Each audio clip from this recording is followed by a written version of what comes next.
fois, vous vous sentez pas bien du tout, mais vous avez du mal à dire ce qui ne va pas. Dans cette vidéo, je vous partage 3 astuces méconnues du grand public pour vous aider à savoir comment vous vous sentez. Allez, on voit ça après le générique. Bonjour, bienvenue sur ma chaîne Back to Relaxation. Je vous invite à vous abonner et à télécharger le pack gratuit Comment apaiser votre cerveau en 5 minutes lorsqu'il tourne en boucle sur un même sujet. Je vous souhaite un bon visionnage. Bonjour, mon nom est Sandrine Sage, alias Alex de Back to Relaxation.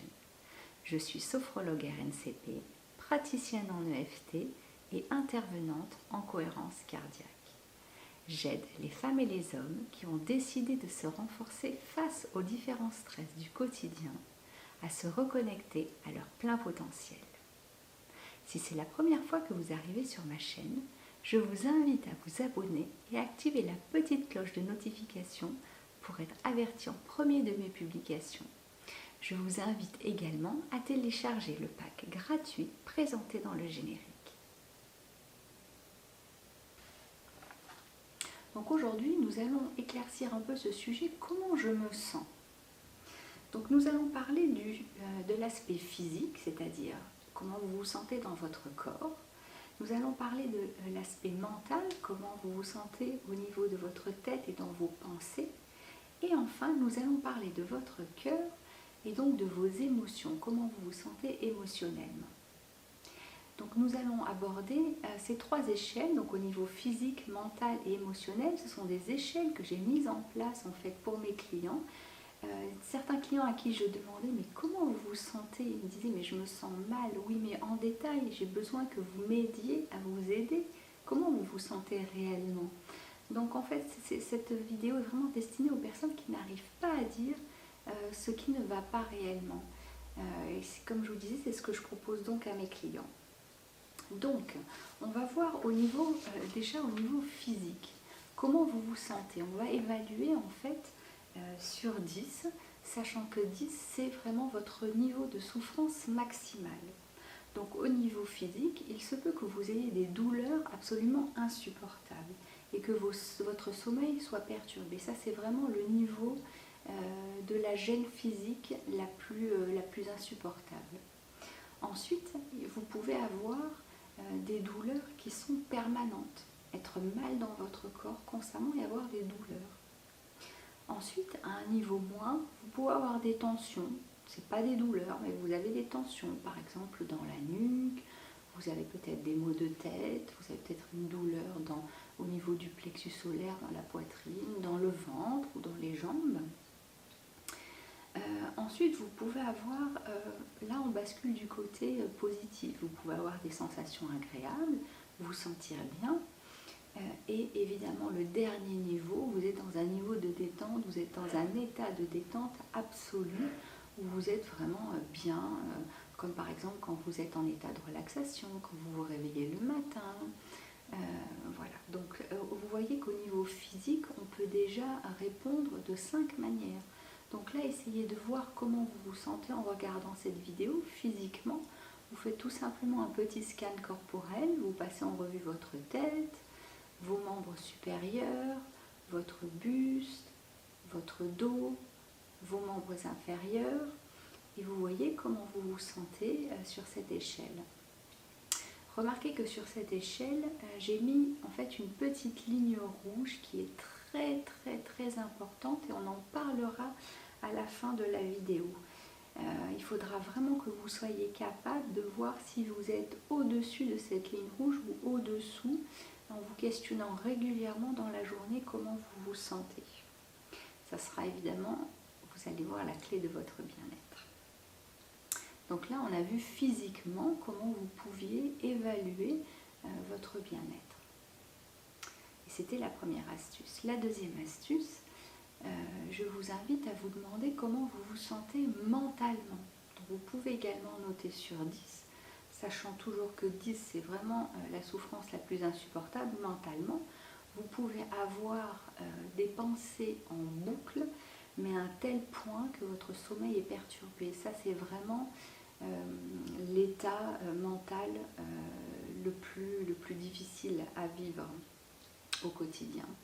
Après, vous pouvez descendre d'un niveau, vous pouvez avoir des pensées en boucle sur un même sujet, votre sommeil n'est pas perturbé, mais toute la journée, vous vous prenez la tête sur quelque chose en particulier.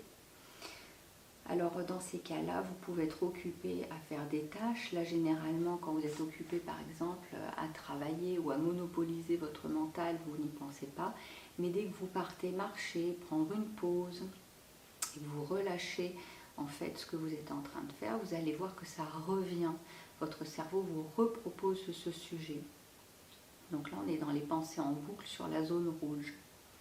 Ensuite, vous pouvez, là on passe dans la zone orange, vous pouvez avoir des pensées aléatoires et parfois des pensées en boucle. Donc vous allez alterner en fait dans ces deux états mentaux. Et puis là, on va passer, vous voyez encore la petite ligne rouge, donc on va passer au-dessus. Donc la petite ligne rouge qui est importante qu'on verra à la fin de la vidéo. Donc là, on passe au-dessus, on est dans le vert clair. Vous avez des pensées aléatoires. Ça, c'est l'état, je dirais, l'état de relaxation qu'on cherche à peu près tous, hein, évidemment. On sait qu'on a entre 60 000 et 80 000 pensées par jour. Mieux vaut avoir en effet des pensées aléatoires qui sautent d'un sujet à un autre, plutôt que, évidemment, des pensées en boucle, comme sur les niveaux précédents, orange, rouge, voire noir. Et après, on passe au niveau supérieur, dans le bloc vert foncé, où on a carrément une absence de pensée. Alors là, ces états-là, on les trouve généralement quand on est absorbé dans des tâches manuelles. Si par exemple vous aimez cuisiner, vous aimez faire du sport, vous aimez bricoler, vous aimez peindre, dessiner, on atteint parfois des états comme ça où on est tellement dans la tâche, dans le hobby, dans la passion, qu'on devient l'objet en fait de l'action, c'est-à-dire qu'on devient la peinture, on devient le jardinage, et c'est là qu'il n'y a vraiment plus de pensée. Ça, ce sont des états absolument fabuleux. Donc voilà, ça c'était ma deuxième astuce. Voyez comment vous vous sentez mentalement, et en regardant cette vidéo, essayez justement de voir où vous vous situez en ce moment dans cette échelle. Et donc voilà. Ensuite, troisième astuce, comment est-ce que vous vous sentez émotionnellement? Alors là, je dirais que c'est même l'échelle la plus intéressante, parce que souvent on parle de vibration. On vous dit que tout est énergie, tout est vibration, et on vous dit souvent qu'il vaut mieux vous mettre dans de bonnes vibrations. Ben là, on est typiquement là-dedans. C'est en fait une échelle qui va vous permettre de voir au quotidien si vous êtes dans des vibrations basses ou des vibrations hautes. Donc si vous êtes à 10 sur 10 par exemple, on est dans le carré noir, vous avez des émotions telles que la paralysie, l'abattement, la tristesse, la peur. Là vraiment vous êtes dans des vibrations très très basses. En gros, vous vous sentez mal, vous vous sentez vraiment super mal. Si on monte un peu, on passe dans le carré rouge, on est dans des vibrations là, toujours évidemment lourdes, hein. On est dans la colère, dans la culpabilité, on s'éloigne de la peur, qui est quand même la vibration et l'émotion la plus plombante, hein. Donc on monte un petit peu, donc colère, culpabilité. Après on monte dans le carré orange, où on a de l'inquiétude, de l'agacement. Et puis après, comme vous voyez, on bascule au-dessus de cette fameuse ligne rouge dont je vais bientôt vous parler. Et là, on est dans le bloc vert, on commence à sentir des bonnes vibrations. On a de l'espoir, de la fierté, du courage, de la satisfaction, de la confiance. Tout ça, c'est des bonnes vibrations. Et vraiment, là, le dernier carré, qui est le carré vert foncé, on est dans la gratitude, on est dans la compassion, on est dans la joie, dans la sérénité, dans l'amour. Et souvent on vous dit qu'il faut faire des exercices de gratitude, et notamment le soir quand vous vous endormez, hein. Il y a cet exercice connu de Christophe André qui vous conseille, ce psychiatre, hein, qui a écrit, qui a fait exploser en fait la méditation de pleine conscience, hein, dans notre société. Il nous dit prenez 3 exemples de gratitude le soir avant de vous endormir. Donc vous voyez, la gratitude, quand on sent de la reconnaissance, on sent vraiment parfois même de la chaleur au niveau du cœur, on sent du bien-être, on sent que les chakras du plexus solaire et du cœur sont vraiment en train d'émaner du positif. Donc on dit souvent que la gratitude est l'émotion qui est la plus haute en vibration. Si vous l'expérimentez dans votre corps, vous verrez vraiment en effet des manifestations physiques.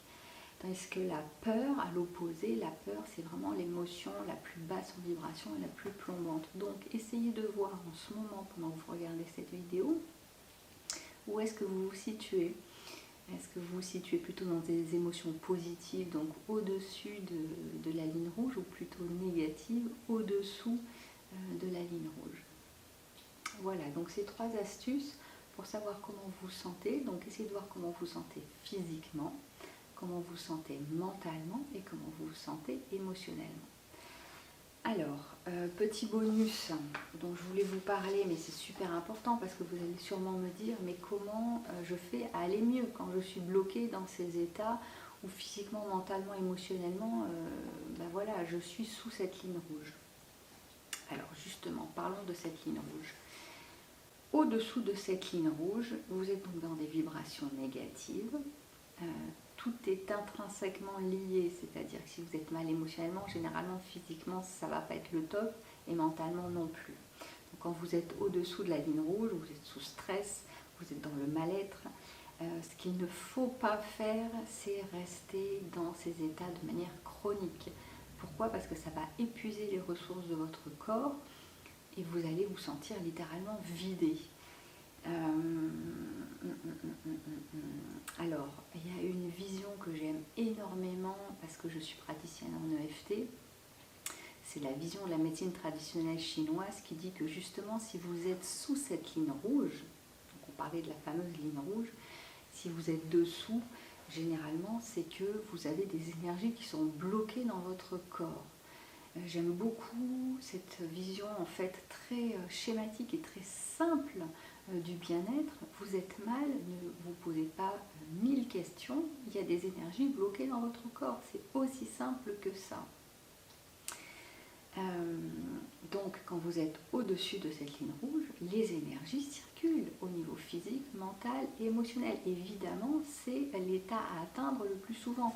On ne vous dit pas qu'il ne faut pas descendre dans le négatif, passer sous la ligne rouge, ça arrive, c'est la vie et c'est normal, autant l'accepter pour en ressortir plus rapidement. Mais quand même l'idéal, c'est de ne pas rester dans ces émotions négatives et de passer le plus souvent quand vous le détectez, de faire en sorte de passer plus souvent dans ces vibrations positives. Donc quand vous êtes au-dessus de la ligne rouge, vous vous sentez bien, vous n'avez pas de stress, vous êtes en mode récupération. Et comme on parlait d'énergie tout à l'heure, là évidemment les énergies circulent. De toute façon vous le sentez. Posez-vous la question régulièrement dans la journée, est-ce que je me sens bien, pas bien ? Vous faites un scan corporel, comme je vous disais au début de la vidéo, votre tête, les membres supérieurs, le buste, le dos, les jambes, et puis vous allez interroger ce corps. Et vous vous regardez, vous vous interrogez, vous vous demandez, tiens, comment je me sens ? Et vous ressentez. Vous sentez en fait si c'est bien, c'est pas bien. Si c'est bien, c'est que les énergies circulent, et si vous ne sentez pas bien, c'est que les énergies sont bloquées. Bon, dans ce petit bonus, je vais rajouter la cerise sur le gâteau parce que je suis sûre que vous êtes nombreux à vous poser la question, mais comment je fais pour sortir de ces états quand je ne suis pas bien ? Alors, je vous le dis rapidement, vous pouvez utiliser la cohérence cardiaque. La cohérence cardiaque va vous permettre en fait de passer au-dessus de la ligne rouge, de passer dans des états justement de récupération, et vous allez rééquilibrer votre système nerveux. Avec la méditation de pleine conscience, par exemple, vous allez observer tout simplement ce qui se passe, sans vouloir passer dans la partie bien-être, même si vous êtes mal, vous accueillez, vous acceptez, vous observez. Et vous allez voir qu'il y a un phénomène qui est sympa, c'est que dans la méditation de pleine conscience, si vous portez votre attention sur quelque chose, sur une partie par exemple de votre corps où vous sentez que l'énergie est bloquée, il y a un phénomène qui se passe dans le cerveau, c'est que vous allez changer d'onde, vous allez passer dans des ondes de relaxation, et forcément, donc sans le vouloir initialement, vous allez commencer à vous sentir mieux et libérer vos énergies. Donc je vous parle de cohérence cardiaque, de méditation, je vous parle également de sophrologie, puisque c'est vraiment les techniques sur lesquelles je me focalise sur ma chaîne. Donc en sophrologie, on peut travailler évidemment sur l'enfant intérieur, mais là je vais vous parler d'autres techniques. Il y a 2 techniques fabuleuses qui permettent, donc la première, de substituer un ressenti négatif par un ressenti positif, et cette technique est fabuleuse. Donc vous voyez, la sophrologie, ce n'est pas que de la relaxation, et souvent je vous le dis sur les réseaux sociaux. Il y a aussi une autre technique qui va permettre, par exemple, si vous vous sentez fatigué, d'aller chercher des ressources dans votre vie où vous vous êtes senti plein de vitalité. Et là, on va les réactiver. Si vous sentez que vous êtes plein ou pleine de peur, donc on va aller chercher, si vous voulez, l'inverse, c'est-à-dire la confiance. Tous les événements dans votre vie où vous vous êtes senti plein ou pleine de confiance. Si vous vous sentez par exemple triste, on va aller chercher tous les événements dans votre vie qui ont été source de joie pour vous et on va réactiver cette joie. Donc la sophrologie va vraiment permettre d'activer des ressources cachées en vous. Et enfin, pour finir avec l'EFT, c'est aussi une autre technique pour vous sentir mieux et vous remonter, vous faire passer au-dessus en fait de cette ligne rouge, tout simplement en réactivant les énergies. Ça, c'est vraiment la technique qui permet de voir dans votre corps quels sont les blocages. On va faire des tapotements sur des entrées-sorties de méridiens et c'est à ce moment-là que l'énergie recircule. Et croyez-moi, quand l'énergie recircule, vous vous sentez mais super bien. Gary Craig, qui est le fondateur de l'EFT, parle de 80 à 95% de réussite sur tous les cas de mal-être. Et ça peut être physique, mental ou émotionnel. Donc ça prouve vraiment que quand vous ne vous sentez pas bien et que donc les énergies sont bloquées, le tapotement de méridien va vraiment faire recirculer l'énergie et le bien-être est immédiat. Et c'est ce que je vois tous les jours autour de moi, mais à chaque fois je suis stupéfaite par cette technique. Voilà, je crois que c'est tout. Bon, écoutez, on arrive à la fin de cette vidéo. Merci pour votre attention. En tout cas, j'espère que ça vous aura aidé. N'hésitez pas à commenter cette vidéo et dites-moi justement comment vous vous sentez.